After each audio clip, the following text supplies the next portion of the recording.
Rio plus 20 earth summit. Rio plus earth summit అనేది 2012లో బ్రెజిల్‌లోని Rio de జనీరోలో జరిగిన స్థిరమైన అభివృద్ధిపై ఐక్యరాజ్యసమితి సదస్సు United Nations conference on sustainable development UNCSD. ముఖ్యమైన వివరాలు మరియు లక్ష్యాలు.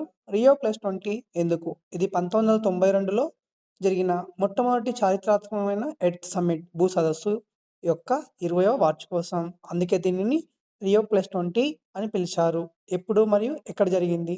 తేదీ 2012 జూన్ 20 నుంచి 22 వరకు. స్థలం రియో డి జనీరో, బ్రెజిల్. ప్రధాన లక్ష్యాలు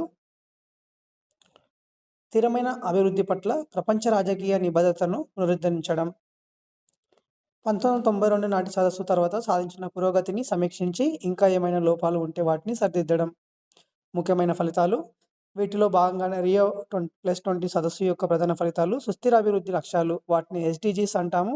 సస్టైనబుల్ డెవలప్మెంట్ గోల్స్, అలాగే మిలీనియం డెవలప్మెంట్ గోల్స్ కొనసాగింపుగా సస్టైనబుల్ డెవలప్మెంట్ గోల్స్ ఎస్‌డిజీస్ అంటాము. సస్టైనబుల్ డెవలప్మెంట్ గోల్స్ 17ను ఒక స స ఒక లక్ష్యంగా పెట్టుకొని వాటిని సాధించే దిశగా మనము ప్రయత్నించడం.